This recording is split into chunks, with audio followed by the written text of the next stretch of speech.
is often said that being president is the greatest job in the world. That's not a normal person's life. That is much more like a king. Everything that comes out of the president's mouth is planned. These constraints on the president make it hard to truly know the man behind the office. The last 3 presidents were destroyed by their job. Come on, guys. You guys are killing it. The President of the United States. Part 2 of It's Good to Be the President, November 4, 10 p.m. on News TV. Ano bang kailangan niya sa akin? Ba't narito ka? Na-promote yung anak ko. Lutuan ko naman siya nang hindi pa niya natitikman. Pang everyday man o special occasion. May recipe to the rescue si Idol. Tagumpay! Mabuhay ang crispy pata! Mabuhay ang crispy pata. Luto na. Papakain ako ng marami Siyempre nito. naman. Sarap talaga. What a perfect, di ba?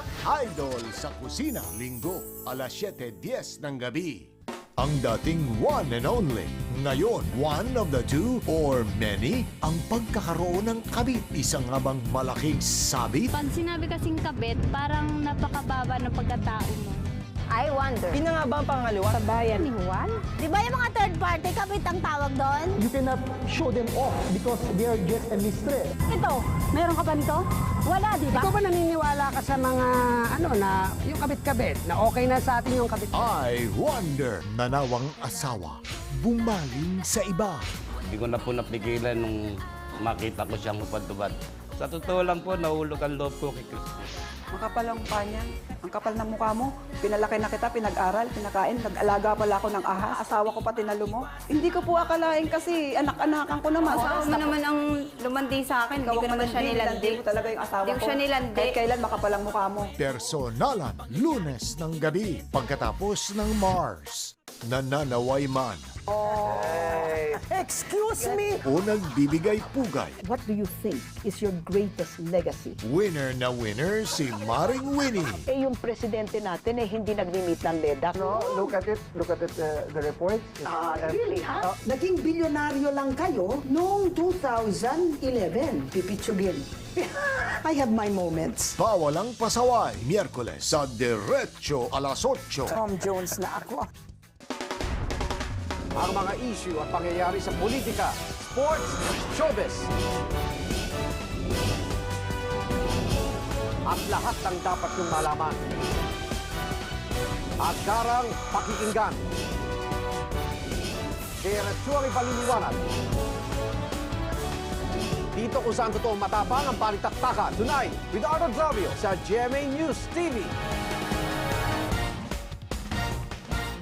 Gabi-gabi, mahalagang ipaunawa sa mga manonood ang konteksto ng mga balita. Pinapahalagahan po namin ang tiwalang inyong ibinibigay. Kaya't sa bawat istorya, tinitiyak naming mapakinggan ang lahat ng panig. Binubusisi ang bawat detalye. Kaya tiwala ang mga manonood na tayo'y patas sa lahat sa ngalan ng serbisyong totoo. May new magic recipes sa likod ng Maggi Magic Sarap Pack. Subukan na! Namamas ko po!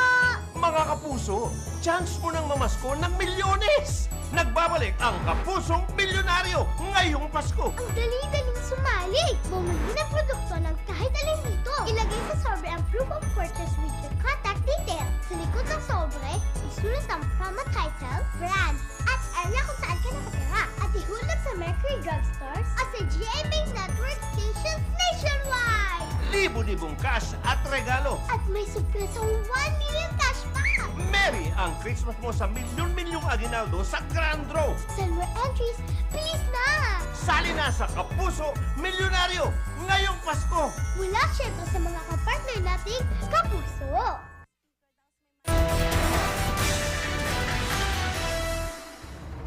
Magandang gabi, tuloy-tuloy po ang balitaan dito sa News TV Live. Patuloy na kinukumpuni ang bagon ng tren ng MRT na lumiyab sa bahagi ng GMA Kamuning Station kaninang hapon. Ayon kay MRT General Manager Attorney Al Vitangcol, ang nangyaring technical failure ay sanhi ng short circuit sa motor ng tren. Nangyayari raw ito kapag may undercurrent o pagkukulang ng supply ng kuryenteng dumadaloy sa linyang nagpapatakbo sa tren. Agad naman daw naapula ang apoy. Hindi raw basta-basta masusunog ang loob ng tren dahil fire resistant at nasa ilalim ang lahat ng mga makina nito. Wala rin daw kinalaman sa edad ng tren ang naganap na pagliyab. Samantala, nagpatupad naman ng taas presyo sa liquefied petroleum gas ang ilang kumpanya ng langis. Kaninang umaga, piso kada kilo o 11 pesos kada 11 kilogram na tangke ang dagdag presyo ng kumpanyang Total. Ganitong halaga rin ang taas presyo ng petro noong Biyernes ng hating gabi. Bukod pa rito, may 63 sentimo kada litrong dagdag presyo rin sila sa Otto LPG.